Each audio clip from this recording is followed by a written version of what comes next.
जोहार बच्चों, एक बार फिर से आप सबों को मेरे इस क्लास में स्वागत है। और हम लोग जैसा कि जान रहे हैं कि जिला के दिशा निर्देश के अनुसार हम लोग आपको वीडियो प्रोवाइड करवा रहे हैं।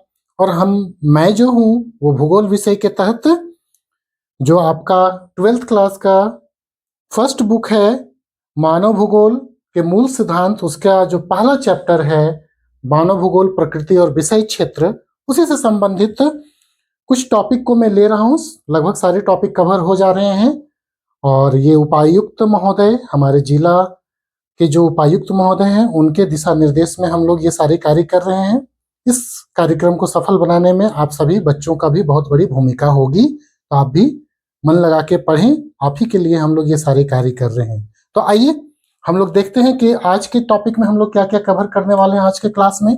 तो आज के क्लास में हम लोग कवर करेंगे, जैसे कि पिछले क्लास में हम लोग क्या क्या कवर कर चुके थे। तो हम लोग कर चुके थे मानव भूगोल की उत्पत्ति के संदर्भ में बातें किए थे। हम लोग भूगोल में द्वैतवाद के बारे में बात किए थे, और भौतिक पर्यावरण के बारे में बात किए थे, सामाजिक पर्यावरण के बारे में बात किए थे। इन सभी चीजों पे बात हो चुकी थी। और पहले चैप्टर में जो नेक्स्ट कुछ टॉपिक हैं, उनमें से आज सबसे पहला विषय हम लोग करेंगे। आज क्या क्या कंप्लीट करेंगे उस पर हम लोग बात कर लेते हैं। तो सबसे पहले आज हम लोग कंप्लीट करेंगे मानव भूगोल की परिभाषा के बारे में बात करेंगे। हम लोग आज कौन कौन दिए हैं, उस परिभाषा को आप कहाँ से देख सकते हैं, कैसे उसको कर सकते हैं। मानव भूगोल की परिभाषाएं, ठीक है, कौन कौन दिए हैं और कौन सा आपके लिए इंपॉर्टेंट है, ये हो गया। दूसरा जो टॉपिक आज हम लोग कंप्लीट करेंगे वो है आपका निश्चयवाद, डिटर्मिनिज्म, जो द्वैतवाद उत्पन्न हुआ था। निश्चयवाद, जिसको हम लोग डिटर्मिनिज्म बोलते हैं। अगला जो टॉपिक हम लोग कंप्लीट करेंगे वो है संभववाद, जिसको बोलते हैं हम लोग अंग्रेजी में पॉसिबिलिज्म। और अगला जो टॉपिक होगा वो इस पे बात करेंगे हम लोग निश्चयवाद और संभववाद में अंतर। निश्चयवाद और संभववाद में तुलनात्मक अंतर, जो कि दीर्घ उत्तरीय प्रश्न में पूछा जाता है, में तुलनात्मक अंतर। तो ये जो बहुत इंपॉर्टेंट टॉपिक है उसको हम लोग देख लेते हैं। तुलनात्मक अंतर करेंगे हम लोग दोनों के बीच में, ठीक है। तो सबसे पहले हम लोग परिभाषा की बात करते हैं, मानव भूगोल की परिभाषा। तो मानव भूगोल की परिभाषा में आपको अगर पूछा जाएगा एग्जाम में, तो वो पूछा जाएगा सबसे पहले आपके एनसीईआरटी बुक में 3 भूगोलवेताओं की परिभाषाएं दी गई हैं, ठीक है ना। उनमें से सबसे पहले दिया गया है आपका फ्रेडरिक रेटजेल, जर्मन भूगोलवेता थे वो, जर्मन भूगोलवेता, ठीक है। जर्मन भूगोलवेता एक है, उनका नाम है फ्रेडरिक रेटजेल, ध्यान रखेंगे, फ्रेडरिक रेटजेल। और इनके द्वारा जो परिभाषा दी गई है उस पर हम लोग बात कर लेंगे। दूसरा जो है आपका कुमारी एलन सीच सैंपल, यानी एलन चर्चिल सैंपल।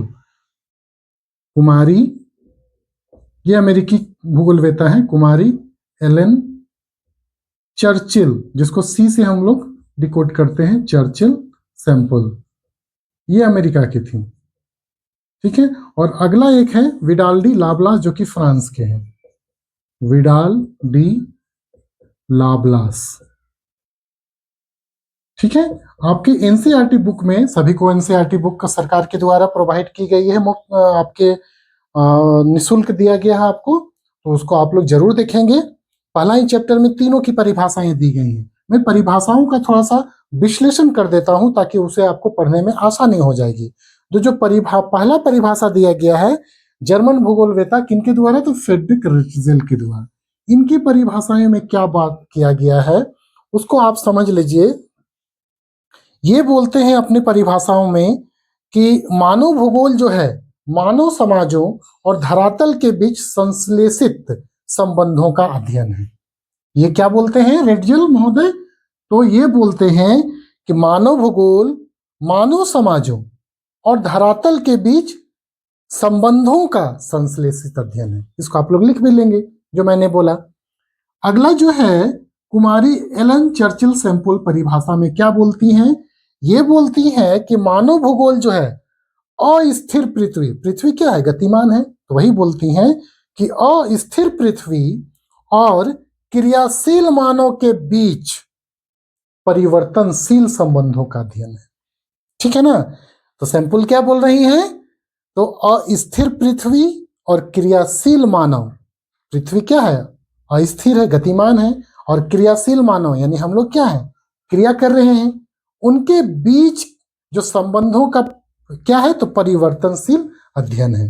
दोनों चीजें हम लोग देख लिए, रेडजेल का भी, कुमारी एलन चर्चिल सैंपल का भी। इसी प्रकार आप लोग विडाल्डी लाप्लास का भी परिभाषा को, मैंने 2 परिभाषा बता दिया, इसको भी आप लोग लिख लेंगे। ठीक है, ये 3 परिभाषाएं हैं। कभी कभी ऑब्जेक्टिव में पूछ देता है कि इसको आप, यह कौन किसकी परिभाषाएं हैं। ठीक है, अब आगे बढ़ते हैं हम लोग। तो परिभाषा के बारे में हम लोग बात कर लिए। मानव भूगोल अगर संश्लेषित रूप में हम लोग देखें तो मानव भूगोल क्या है? मानव और मानव समाजों और धरातल के बीच जितनी भी गतिविधियां हो रही हैं उनके बीच का जो संबंध बनता है धरातल और मानव के बीच, वही संबंधों का अध्ययन किया जाता है मानव भूगोल में। ठीक है, अब बात आती है किसके? तो परिभाषा हम लोग देख लिए। आप एक बार से जाके एनसीईआरटी बुक में भी जरूर देखेंगे इसको, ताकि हूबहू चीजें आप उसको याद कर लीजिएगा परिभाषा को, क्योंकि ये ऑब्जेक्टिव में भी पूछ देता है। अगला बारी है निश्चयवाद। ये निश्चयवाद क्या है? हम निश्चयवाद के संदर्भ में बात करते हैं, बहुत इंपॉर्टेंट टॉपिक है, इसको आप लोग जरूर देखेंगे। निश्चयवाद हमने याद करिए, जो मैंने बताया था उसको आप लोग याद करिए। भूगोल में जो द्वैतवाद उत्पन्न हुआ था उसमें एक आया था निश्चयवाद बनाम संभववाद। तो उसी द्वैतवाद से हम लोग यहाँ पे निश्चयवाद की बात कर रहे हैं। निश्चयवाद के बारे में आप लोग कुछ बातें आप लोग जान लीजिए निश्चयवाद के बारे में, कि ये आखिर क्या बोलना चाह रहा है यहाँ पे। तो पहला चीज तो यहाँ यह बोला जा रहा है निश्चयवाद में कि ये जो निश्चयवाद है, यहां मैं इसके कुछ इंपॉर्टेंट फैक्ट लिख दे रहा हूं। निश्चयवाद क्या है? तो ये एक भाग्यवादी विचारधारा है। कैसा है? भाग्यवादी विचारधारा या संकल्पना है।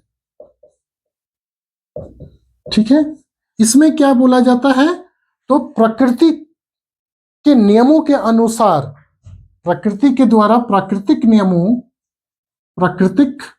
नियमों का अनुसरण करते हुए मानव सारे कार्य संचालित करता है। करते हुए मानव यानी हम लोग अपनी सारी क्रियाओं या गतिविधियों का संचालन करते हैं।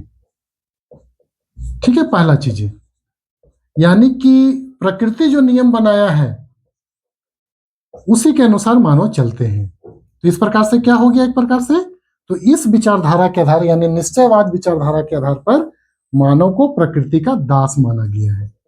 मानव प्रकृति का दास है बोला जाता है इस विचारधारा में। ठीक है, इस विचारधारा का विकास कहाँ हुआ? तो जर्मनी में इसका विकास हुआ। जर्मनी में विकसित विचारधारा है ये।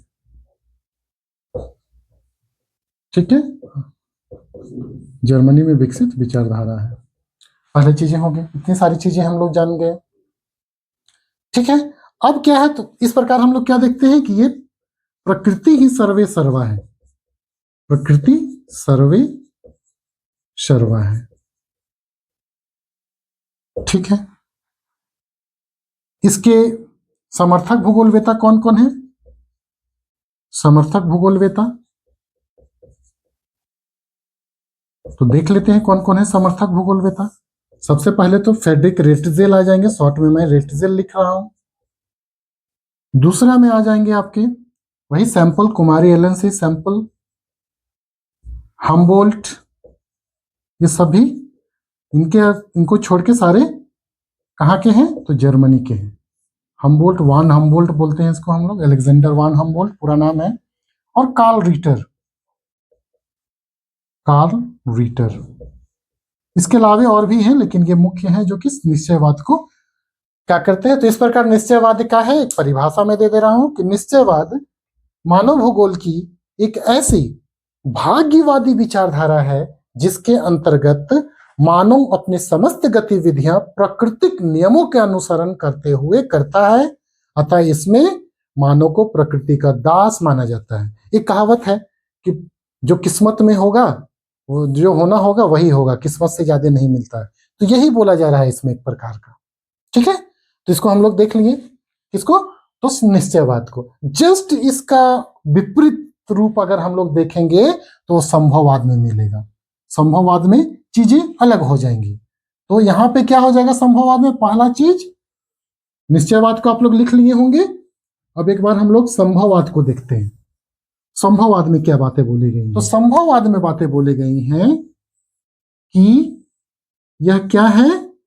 तो यह प्रगतिशील विचारधारा है। सबसे पहले क्या है परिभाषा एक बार बता देता हूं।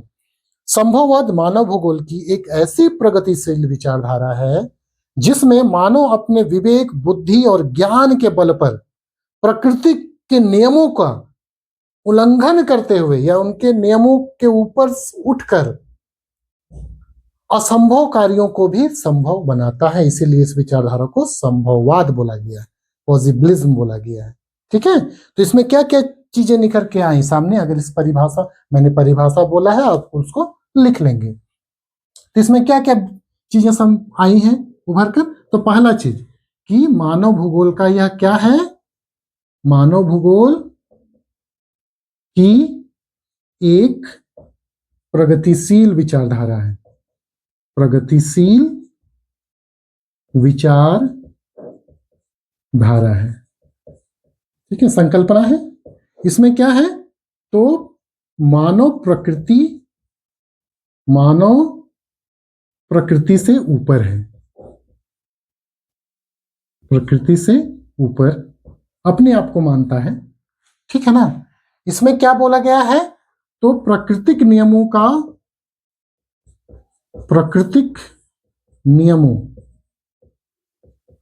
को लांघ कर मानव असंभव कार्यों को भी संभव करता है। असंभव कार्यों को भी संभव करता है। संभव करता है। ठीक है, अगला क्या है? अगला क्या है? तो इसका विकास कहाँ हुआ? तो फ्रांस में विकसित संकल्पना है ये। फ्रांस में विकसित विचारधारा है ये। ठीक है, विचारधारा है। ठीक है, अब संभववाद शब्द का सबसे पहले कौन प्रयोग किया? संभववाद शब्द का प्रथम प्रयोग वो थे लुसियन फेब्रे। लुसियन फेब्रे। और ये कहाँ के थे? तो ये फ्रांस के थे। फ्रांस में जब विकसित हुए तो वहीं के होंगे। अगला है कि संभववाद को व्यवस्थित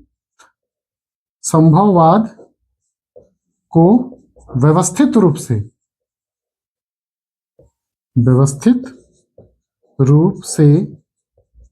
विकसित करने का श्रेय किन्हें जाता है? करने का श्रेय ये जाता है पॉल विडाल डी लाब्लास को, और वो भी फ्रांस के हैं। Paul Vidal de लाब्लास।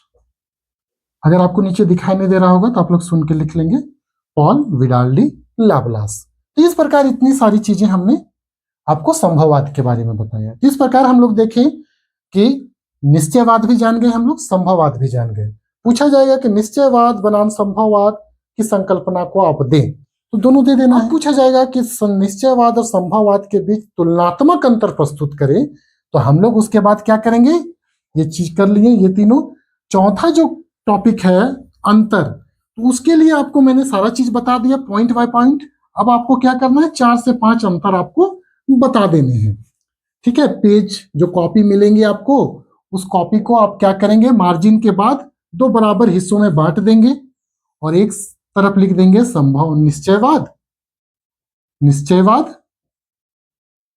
और एक तरफ लिख देंगे संभववाद, संभववाद। और इस तरह से दोनों में अंतर, पहला अंतर क्या करेंगे तो पहला परिभाषा दे देंगे। जैसे निश्चयवाद मानव भूगोल की एक ऐसी भाग्यवादी विचारधारा है जिसमें प्रकृति सर्वे सर्वा होता है, पहला। इसमें क्या करेंगे, संभववाद मानव भूगोल की एक ऐसी विचारधारा है, ऐसी प्रगतिशील विचारधारा है जिसमें मानव अपने आप को प्रकृति से ऊपर मानता है।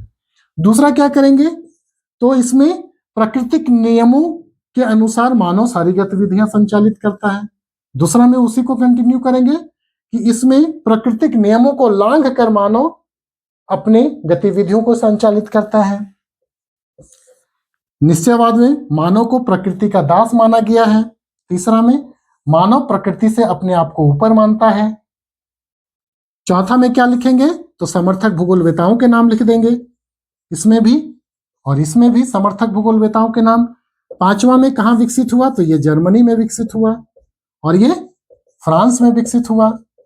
बस 5 अंतर हो गए हैं आपके, काफी है ये, ठीक है। तो इस प्रकार चीजें कैसे स्पीड से हम लोग रैपिडली रूप से आगे बढ़ते हैं आप लोग देख लें। तो आज हम लोग यहाँ पे रुकते हैं, नेक्स्ट क्लास में हम लोग देखेंगे अन्य जो इस चैप्टर का है। तो अभी 2 क्लास और चलेंगे इस चैप्टर में, फिर हम लोग तेजी से इसी तरह बढ़ते चलेंगे। आप लोगों का काम है कि आप लोग इसी तरह धीरे धीरे सब कुछ लिखते चलें, कंप्लीट करते चलें और अपने क्लास वर्ग में जो आपके भूगोल के शिक्षक करवाए हुए हैं और मैं जो करवा रहा हूं तेजी से चीजों को सम्मिलित करते हुए एकदम आगे आप लोग बढ़ें।